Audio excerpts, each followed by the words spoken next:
Selamat pagi anak-anak. Hari ini kita akan belajar tema 6 muatan bahasa Indonesia tentang tanda titik dan tanda tanya pada kalimat. Sebelum kita membahas mengenai tanda titik dan tanda tanya, Ibu akan berikan penjelasan tentang perbedaan kata, kalimat, dan paragraf. Kata terdiri dari beberapa huruf, misalnya bunga, manis, pergi, ayah, ibu, kebun. Nah, itu namanya kata. Sedangkan kalimat terdiri dari beberapa kata, misalnya gabungan dari beberapa kata, ayah pergi ke kebun. Itu disebut dengan satu kalimat.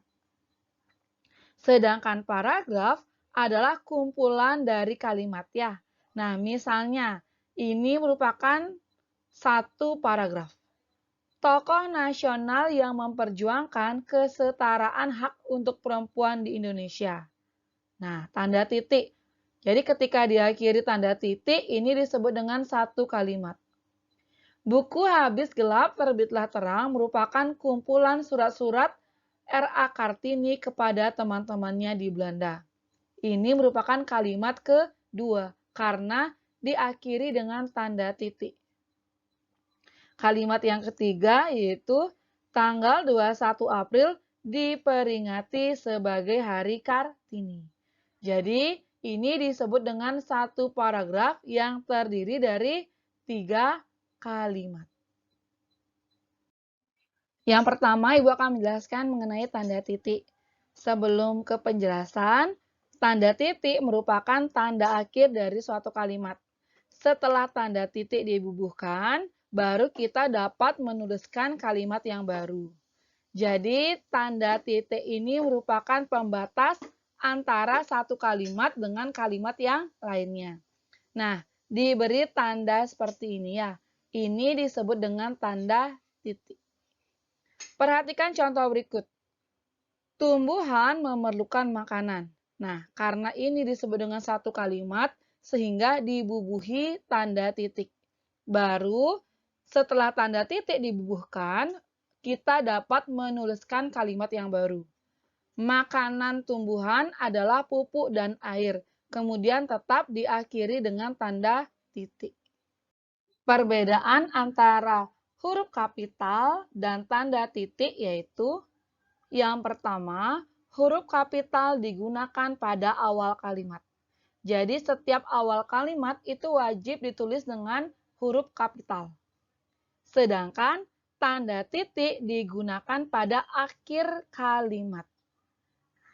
Tanda titik juga merupakan pemisah antara satu kalimat dengan kalimat yang lainnya dalam suatu paragraf. Nah, perhatikan contoh berikut ini. Jadi di sini ada 3 kalimat karena diakhiri dengan tanda titik sebagai pemisah antara satu kalimat dengan kalimat lainnya. Dedi merawat tumbuhan. Dedi ini karena merupakan awal kalimat sehingga ditulis dengan huruf kapital. Jadi setelah tanda titik itu selalu ditulis dengan huruf kapital. Nah, jadi pada contoh paragraf berikut terdiri dari 3 kalimat. Karena masing-masing setiap kalimat ditandai dengan diakhiri tanda titik. Setelah tanda titik, sekarang kita lanjut mengenai tanda tanya pada kalimat tanya. Kalimat untuk menanyakan sesuatu disebut dengan kalimat tanya. Kalimat tanya digunakan untuk mengetahui informasi. Kalimat tanya ditandai dengan tanda tanya. Tanda tanya ini ditulis pada akhir dari kalimat. Kalimat tersebut harus dibaca dengan intonasi yang tepat. Nah, ketika kalian mengucapkan kalimat tanya, itu harus dibaca dengan intonasi yang tepat. Misalnya, ibu sedang ngapain? Nah, atau siapa namamu? Jadi, ada penekanan atau intonasi di akhir kalimat. Sehingga itu disebut dengan kalimat tanya. Kalau misalnya kalian bertanya siapa namamu tanpa berintonasi, misalnya, siapa namamu? Nah, itu bukan merupakan kalimat tanya ya. Jadi harus ada intonasi yang tepat. Siapa namamu? Nah, itu merupakan contoh dari pengucapan kalimat tanya. Nah, untuk lebih jelasnya, perhatikan contoh percakapan berikut. Percakapan ini diucapkan oleh Lani dan Komang. Jadi ada dua tokoh di sini. Oke, kita mulai. Yang pertama, wah, bunga mawar itu cantik sekali ya, Komang. Iya, cantik ya, bunganya berwarna merah. Ayo Komang, kita petik bunganya. Tidak boleh Lani. Kemudian Lani mengucapkan kalimat tanya. Mengapa tidak boleh dipetik Komang? Kemudian Komang menjawab, kita tidak boleh memetik bunga sembarangan. Harus ada aturannya. Bunga merupakan alat perkembangbiakan tanaman. Dari percakapan ini, kita bisa membuat suatu pertanyaan. Contohnya misalnya, salah satunya, mengapa tidak boleh bunga mawar itu dipetik? Alasannya, jawabannya, kita tidak boleh memetik bunga sembarangan. Harus ada aturannya. Karena bunga merupakan alat perkembangbiakan tanaman. Jadi pada percakapan ini kita sudah menemukan satu pertanyaan dan satu jawaban ya. Nah, kemudian pertanyaan lainnya misalnya apa? Siapa yang ingin memetik bunga mawar merah? Jadi yang tadi yang ingin memetik bunga mawar merah adalah Lani. Karena Lani mengajak Komang, ayo Komang kita petik bunganya. Jadi siapa yang ingin memetik bunga mawar merah adalah Lani. Nah, di sini kita juga menemukan dua pertanyaan ya. Mengidentifikasi kata tanya dalam kalimat tanya. Tanda tanya berada di akhir kalimat. Selain tanda tanya, kalimat tanya juga memiliki kata tanya. Ya, kata tanya berada di awal kalimat. Jadi, tanda tanya selalu terletak pada akhir kalimat. Sedangkan kata tanya berada di awal kalimat. Nah, ini merupakan tanda tanya. Jadi, tanda ini diletakkan pada akhir dari kalimat. Sedangkan kata tanya itu ada 6. Yang pertama apa, siapa, di mana, kapan, mengapa, dan bagaimana. Kata apa digunakan untuk menanyakan benda atau peristiwa. Misalnya, contoh menanyakan peristiwa, apa yang kalian amati ketika berada di kerumunan orang? Nah, itu ya. Misalnya jawabannya banyak yang belum memakai masker, banyak yang belum menjaga jarak. Nah, itu salah satu pertanyaan dan jawaban dari kalimat tanya apa. Yang kedua yaitu siapa. Siapa digunakan untuk menanyakan tokoh di dalam cerita. Siapa? Nah, kayak seperti percakapan tadi, siapa yang ingin memetik bunga? Jadi jawabannya Lani. Kata tanya ketiga yaitu di mana? Digunakan untuk menanyakan tempat. Misalnya, di mana alamat SD 28 Danginpuri? Jawabannya Jalan Kamboja nomor 4. Yang keempat yaitu kata tanya kapan. Kata tanya kapan digunakan untuk menanyakan waktu. Nah, misalnya, kapan kita melaksanakan upacara bendera? Jadi jawabannya setiap hari Senin. Contoh kata tanya yang kelima yaitu mengapa.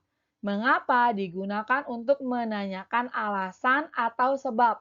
Nah, seperti percakapan tadi, Lani dan Komang, di mana si Lani bertanya, mengapa kita tidak boleh memetik bunga? Jadi, jawabannya adalah karena memetik bunga itu ada aturannya ya, karena bunga merupakan alat perkembangbiakan tanaman. Jadi itu alasan mengapa kita tidak boleh memetik bunga. Kemudian yang terakhir yaitu kata tanya bagaimana. Kata tanya bagaimana untuk menanyakan cara, proses, atau tahapan. Nah, pertanyaannya misalnya, bagaimana cara membuat nasi goreng? Berarti kalau itu pertanyaannya, jawabannya adalah yang pertama, siapkan dulu nasi, sayur, telur, atau bahan-bahannya ya. Yang kedua, diiris dulu, dipotong dulu sayurnya, bumbu-bumbunya. Nah, itu merupakan pertanyaan untuk menanyakan cara, proses, ataupun tahapan. Nah, perhatikan contoh berikut. Ada percakapan antara Adi dan Beni. Kapan kamu menyiram tanaman itu, Beni? Nah, ini merupakan kalimat pertanyaan ya, kalimat tanya yang menggunakan kata tanya kapan. Berarti dia menanyakan waktu. Jawaban Beni adalah setiap hari sekali, Adi. Itu contoh pengucapan kalimat tanya dan jawaban. Nah, kita lanjut ke materi baru yaitu menyusun kalimat tanya dari teks. Jadi, dalam membuat kalimat tanya, kalian bisa memperhatikan teks yang kalian baca. Nah, perhatikan teks berikut. Beni gemar menanam berbagai tanaman. Kemarin, Beni baru saja menanam biji mangga. Beni menanamnya di halaman rumah. Tidak lupa Beni memberinya pupuk. Nah, pada kalimat pertama ada Beni gemar menanam tanaman. Jadi, Beni gemar menanam tanaman ini bisa digunakan sebagai pertanyaan. Nah, pertanyaannya misalnya, siapa yang gemar menanam tanaman? Jadi, jawabannya adalah Beni. Jadi, Beni adalah nama orang. Jadi kata tanya yang tepat digunakan adalah siapa. Kemudian kita juga bisa membuat pertanyaan dengan kata kapan ya. Jadi kemarin itu kan menentukan waktu. Jadi misalnya, kapan Beni menanam biji mangga? Nah, jadi kapan Beni menanam biji mangga? Jawabannya adalah kemarin. Kemudian kita juga bisa membuat pertanyaan dengan menggunakan kata apa. Nah, kata apa misalnya, apa yang ditanam Beni di halaman rumahnya? Nah, itu misalnya ya, apa yang ditanam Beni di halaman rumah? Jadi, Beni menanam biji mangga. Jadi jawaban dari apa yang ditanam Beni di halaman rumah adalah biji mangga. Nah, sekian pembelajaran hari ini mengenai tanda titik dan tanda tanya. Sekarang Ibu akan memberikan tugas. Silakan anak-anak kerjakan di buku latihan bahasa Indonesia di kumpul hari Kamis besok. Tugasnya yaitu buatlah kalimat tanya menggunakan kata apa, siapa, di mana, kapan, mengapa, dan bagaimana sesuai teks di atas beserta jawabannya. Jadi kalian buat dulu pertanyaan, kemudian dikerjakan jawabannya. Pertanyaan yang dibuat itu menggunakan kata tanya apa, siapa, di mana, kapan, mengapa, dan bagaimana. Selamat mengerjakan!